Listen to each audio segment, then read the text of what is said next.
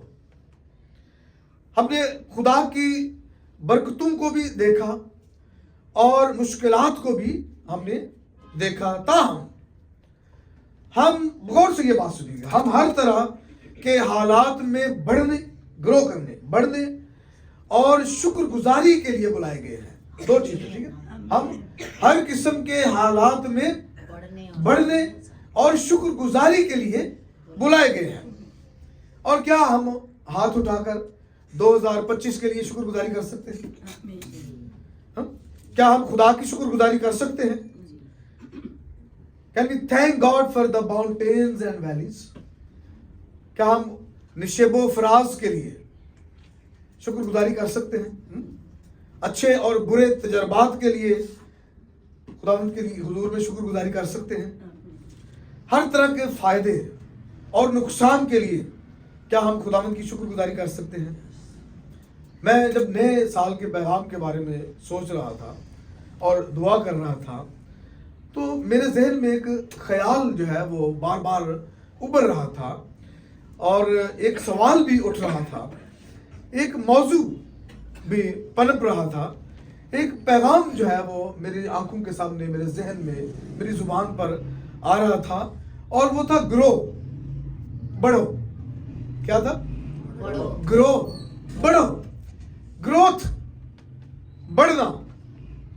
سو اس سال بھی گزشتہ سالوں کے ساتھ ساتھ گزشتہ سالوں میں بھی خدا کے ہماری زندگی میں منصوبے رہے ہیں, ٹھیک ہے جی. سو اس سال بھی 2026 میں خدا چاہتا ہے کہ ہم بڑھیں اور ترقی کریں, بڑھیں اور ترقی کریں, گرو کریں اور پراسپیرٹی کی جانب گامزن ہوں. کیسے؟ کون سے وہ ذرائع ہیں جن سے ہم بڑھ سکتے ہیں, اور زندگی کے وہ کون سے پہلو ہیں جن میں ہم نے بڑھنا ہے, ٹھیک ہے. زندگی میں وہ کون سے پہلو ہیں, کون سے ایسپیکٹس ہیں جن میں ہم نے بڑھنا ہے اور ترقی کرنا ہے, اور وہ کون سے ذرائع ہیں جن کو ہم استعمال میں لا کر زندگی کے ان پہلوؤں میں ترقی کریں گے اور بڑھیں گے. دیکھیں وہ پہلو کون سے ہیں. ترقی کریں گے ہم اس سال میں پچھلے سال کو بھول کر کہ ہم نے پچھلے سال یہ نہیں کیا, ہم سے وہ نہیں ہو سکا, ٹھیک ہے جی. پچھلی باتوں پر سوچتے نہ رہیں, یہ سایہ نبی جو ہے ہمیں یاد دلاتا ہے. تو وہ روحانی, وہ کون سے پہلو ہیں؟ پہلا روحانی پہلو ہے, روحانی طور پر اسپرچولی ہم نے گرو کرنا ہے, سب سے اہم بات. دوسرا جسمانی پہلو ہے, فزیکلی ہم نے کیا کرنا ہے؟ گرو کرنا ہے. پھر تیسرا ہے سماجی پہلو, سوشلی ہم نے گرو کرنا ہے. چوتھا ہے مالی پہلو, فائنینشلی ہم نے گرو کرنا ہے. اور میں نے اس جو روحانی پہلو ہے اس کو سب سے اوپر رکھا ہے, سب سے پہلے رکھا ہے. Have you talked or thought about growth? کیا کبھی آپ نے بڑھنے اور ترقی کرنے کے بارے میں گفتگو کی ہے خاندانی طور پر یا اجتماعی طور پر یا انفرادی طور پر؟ کبھی آپ نے سوچا ہے کہ ہم نے گرو کرنا ہے, ہم نے بڑھنا ہے, ہم نے ترقی کرنا ہے, اور آپ دانستہ کوشش کے بغیر بڑھ نہیں سکتے. کہ اگر آپ کہیں کہ میں بیٹھا رہوں, یا کہیں کہ میں سویا رہوں, یا یہ کہیں کہ میں گھر سے باہر نہ نکلوں تو میں ترقی کروں گا یا میں بڑھوں گا, تو ایسا ممکن نہیں ہے, ایسا پاسبل نہیں ہے. آپ کو دانستہ طور پر, ارادتاً, قصداً جو ہے انٹینشنلی کوشش کرنی ہے آپ کو تاکہ آپ بڑھیں اور ترقی کریں. And what is growth? ترقی کیا ہے؟ بڑھنا کیا ہے؟ نشو و نما کیا ہے؟ ترقی یا نشو و نما بڑھنے کا عمل ہے, ٹھیک ہے. اس کو ہم کہتے ہیں بڑھنے. یرمیہ کیا کہتے ہیں کہ تم بڑھ جاؤ, کم نہ ہو. باغ لگاؤ اور پھر اس کا پھل کھاؤ. اب باغ لگانے کے لیے گھر سے باہر نکلنا پڑے گا نا, بیج خریدنا پڑے گا, بونا پڑے گا, کھیتی باڑی کرنا پڑے گی, اس کی رکھوالی کرنا پڑے گی, اس کی دیکھ بھال کرنا پڑے گی, اور اس کی پروننگ کرنا پڑے گی, ٹھیک ہے جی. تو یہ سارا کچھ کرنے کے لیے تب ہی آپ پھل کھا سکیں گے. تو اس کا مطلب یہ ہے کہ آپ کو دانستہ طور پر کوشش کرنی ہے تاکہ آپ کیا کریں، بڑھیں. اور ترقی اور نشو و نما کا جو متضاد پہلو ہے یا جو مخالف پہلو ہے، جو آلٹرنیٹو اس کا اسپیکٹ ہے، وہ ہے جمود، منجمد ہو جانا یا ٹھہراؤ یا رک جانا. یہ کیا ہے؟ جب آپ ٹھہر جائیں گے، جب آپ جمود کا شکار ہو جائیں گے اور جب آپ رک جائیں گے تو آپ ترقی نہیں کر پائیں گے، آپ بڑھ نہیں پائیں گے. سو بائبل میں ترقی، نشو و نما اور بڑھنے کا ایک بہترین اصول جو ہے وہ بیان ہوا ہے. بائبل سے ہٹ کر، بائبل کو، کلام مقدس کو ترک کر کے، خدا کو وقت دیے بغیر اگر ہم کہیں کہ ہم نشو و نما پا جائیں گے، ہم بڑھ جائیں گے، ہم ترقی کر جائیں گے، تو یہ ہماری ایک خام خیالی ہے. اس کے سوا، اس کے علاوہ اور کچھ نہیں ہے. اور اس سال 2026 میں، 2026 میں اگر ہم اس اصول کو تھام لیں، اس کو اپنا لیں، تو کوئی چیز ہمیں بڑھنے اور ترقی کرنے سے روک نہیں سکتی.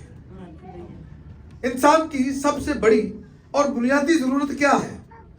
ٹھیک ہے، روٹی، کپڑا اور مکان. یہ کیا ہے؟ انسان کی بنیادی اور اہم ضرورت ہے. اس کے علاوہ اس کو شہرت، شان و شوکت، عزت، تعلقات اور اثر و رسوخ، یہ ساری چیزیں بھی اس کا حصہ ہے. اصول کیا ہے؟ اصول جو ہے وہ متی 6 باب اور اس کی 33ویں آیت میں درج ہے. اور وہاں پر کیا اصول ہے؟ لکھا ہے بلکہ تم پہلے اس کی بادشاہی، یعنی حکمرانی اور اس کی مرضی، یہ تسلیم کر لینا کہ وہ میری زندگی کا کیا ہے؟ مالک ہے، میری زندگی کا خالق ہے، میری زندگی کا بادشاہ ہے. پہلے تم اس کی بادشاہی اور اس کی راست بازی، جو اس کا اخلاقی معیار ہے، ٹھیک ہے، اس کو تلاش کرنا. جو بادشاہی اور اس کی راست بازی کی تلاش کرو تو یہ سب چیزیں، کون سی سب چیزیں؟ روٹی، کپڑا اور مکان، شہرت، عزت، شان و شوکت، دولت، تعلقات اور اثر و رسوخ بھی تم کو مل جائیں گی. سب سے پہلے کیا کرنا ہم نے؟ اس کی بادشاہی اور اس کی راست بازی کی، جو اس نے اخلاقی معیار جو مقرر کیا ہے، اس کو عملی شکل میں اپنی زندگیوں میں لینے کی. سو اس اصول پر عمل پیرا ہونے کے لیے، اب اس اصول پر بھی عمل پیرا ہونے کے لیے 4 اصول اور ہیں. ٹھیک ہے جی، اس اصول پر عمل پیرا ہونے کے لیے 4 سادہ سی چیزیں ہیں، ٹول ہیں یا قاعدے ہیں جو درکار ہیں تاکہ ہم اس اصول پر عمل پیرا ہو کر وہ جو ہماری بنیادی اور اہم اور بڑی ضروریات ہیں ان کو ہم حاصل کر سکیں. اور جیسے ہم اس اصول کو اپنائیں گے وہ چیزیں ہماری زندگی میں شامل ہوتی جائیں گی. ہمیں اندازہ بھی نہیں ہوگا، ہمیں پتہ بھی نہیں چلے گا، ہمیں یہ کہیں سے کوئی پتہ نہیں چلے گا کہ یہ ساری چیزیں میری زندگی میں کیسے آ گئی. ٹھیک ہے، کون لے کر آیا ہے، کیسے آ گئی ہے، کون سا میں نے کام کیا ہے. سو یسوع نے اپنے شاگردوں کو بڑھنے، ترقی کرنے یا نشو و نما کا ایک اصول سکھایا اور بتایا. اور وہ اصول کیا تھا ان کو بتایا تھا. یوحنا 15واں باب اس کی 5ویں آیت میں وہ اصول جو ہے وہ درج ہے. ٹھیک ہے، وہ کون سا ہے؟ وہ ہے abiding in him، اس میں قائم رہنا. ٹھیک ہے، دوہرا سکتے ہیں، abiding in him، اس میں قائم رہنا. کیونکہ مجھ سے جدا ہو کر تم کچھ نہیں کر سکتے. پہلے تم اس کی بادشاہی کو، اس کی راست بازی کو ڈھونڈو. اس کا مطلب کیا ہے کہ ہم نے اس کے اندر، اس کے ساتھ پیوست رہنا ہے، قائم رہنا ہے. اور اس کے ساتھ قائم ہوئے بغیر ہم کچھ نہیں کر سکتے. Without me you can do nothing، کیونکہ مجھ سے جدا ہو کر تم کچھ نہیں کر سکتے. سو پہلا جو ٹول ہے اور پہلا جو قاعدہ ہے یا پہلا جو ہتھیار ہے اس میں قائم رہنے کا اور اس کی بادشاہی اور راست بازی کو تلاش کرنے کا، وہ ہے abiding in the word، یعنی خدا کے کلام کے ساتھ قائم رہنا یا خدا کے کلام کو اپنی زندگی میں لینا، یعنی خدا کے کلام کو وقت دینا، یعنی خدا کے کلام کے ساتھ وقت گزارنا، abiding in the word۔ اور خدا یسوع نے کہا اگر تم مجھ میں قائم رہو، اگر تم مجھ میں قائم رہو، اس میں ہم کیسے قائم رہیں؟ اور میری باتیں یعنی میرا کلام، خداوند کا کلام جو ہے تم میں قائم رہیں تو جو چاہو مانگو وہ تمہارے لیے ہو جائے گا۔ پہلے ڈھونڈو تم اس کی بادشاہی، پھر ساری چیزیں ملتی جائیں گی۔ اگر تم مجھ میں قائم رہو اور میری باتیں یعنی میرا کلام تم میں قائم رہیں تو جو چاہو مانگو وہ تمہارے لیے۔ میں نے ذکر کیا ترقی کرنا، بڑھنا، وہ جو بنیادی آپ کی ضروریات زندگی ہیں، جو اہم ضروریات زندگی ہیں، وہ آپ کو کیسے ملتی جائیں گی؟ اس میں قائم رہنے سے، یعنی خدا کے کلام میں قائم رہنے سے۔ اور خدا کے کلام میں قائم کیسے رہنا ہوتا ہے؟ کوئی مشکل کام تو نہیں ہے۔ پہلی بات کلام کا سننا۔ ایمان کیسے پیدا ہوتا ہے؟ ٹھیک ہے، ایمان سننے سے پیدا ہوتا ہے، اور سننا کیا؟ مسیح کا کلام، مسیح کے کلام میں سے، یعنی مسیح کے کلام کو سننے سے آپ کے اندر جو ایمان پیدا ہوتا ہے، جو آپ کی جو جڑیں ہیں خداوند کے ساتھ پیوست ہونے کی، وہ مضبوط ہوتی ہے۔ دوسری بات کلام کو پڑھنا۔ پہلے سننا کی بات ہوئی ہے، جہاں موقع ملتا ہے کلام کو سنیں۔ پیغامات ہیں اور میسیجز ہیں، سرمنز ہیں، اور کوئی پڑھ رہا ہے تو سنے، ٹھیک ہے جی۔ پھر کلام کو پڑھنا یعنی کلام سے واقفیت حاصل کرنا، کلام کے اندر جو کردار ہیں ان کو جاننا، کلام کے اندر جو کہانیاں ہیں، جو سٹوریز ہیں، جو ٹیسٹمنیز ہیں، جو گواہیاں ہیں، ان کو پڑھنا، کلام کو پڑھنا۔ پھر کلام کا مطالعہ کرنا، study the word of God, hearing the word of God, reading the word of God, then studying the word of God۔ کلام کو کا مطالعہ کرنا یعنی گہرے طور پر سیکھنا اور گہرے میں جانا، سمجھنا، سمجھ کر اس کا تجزیہ کرنا، سوال کرنا، سوال اٹھانا، سوال کا جواب ڈھونڈنا، یہ کیا ہے؟ کلام کا مطالعہ، تھوڑا اور گہرے میں جانا۔ پھر کلام کو زبانی یاد کرنا، یہ بھی کلام میں لکھا ہے کہ میں نے تیرے کلام کو اپنے دل میں رکھ لیا ہے۔ اس کا کیا مطلب ہے؟ کہ میں نے ازبر کر لیا ہے، میں نے یاد کر لیا ہے، ٹھیک ہے۔ شریعت جو ہے وہ 12 سال کے بچے کے لیے لازم تھا کہ وہ شریعت کو ازبر کرے، زبانی یاد کرے۔ تو کلام کو زبانی یاد کرنا تاکہ تیرے خلاف گناہ نہ کرو۔ پھر کلام پر غور و خوض کرنا، میڈیٹیشن، کیا کرنا؟ میڈیٹیٹ کرنا۔ کلام کو پڑھا، پھر اس کو دیکھنا کہ یہ میں اس کلام کے معیار پر پورا اتر رہا ہوں کہ نہیں اتر رہا۔ یہ کیا ہے؟ غور و خوض کرنا، میڈیٹیٹ کرنا، سوچ بچار کرنا، دھیان لگانا۔ اور پھر آخری بات کلام کا اپنی زندگی پر اطلاق کرنا، اس کو اپلائی کرنا اپنی زندگی میں، ٹھیک ہے۔ جو کچھ پڑھا ہے اب آپ اس کو اپنی زندگی میں عمل میں لانا ہے۔ لکھا ہے کہ جب تو روزہ رکھے، ٹھیک ہے، تو میں نے روزہ رکھنا ہے تاکہ وہ کلام کو اپلائی کروں۔ جب تو دعا کرے تو پھر دعا کرنی ہے تاکہ وہ کلام میری زندگی میں اپلائی ہو۔ غیبت نہ کر تو پھر میں کسی کے بارے میں غیبت نہ کروں۔ جج نہ کر تاکہ پھر میں کسی کو یہ نہ کہوں یہ گناہ گار ہے، یہ گناہ گار ہے، یہ فلاں ہے، یہ فلاں ہے۔ تو اس کو کیا کہتے ہیں ہم؟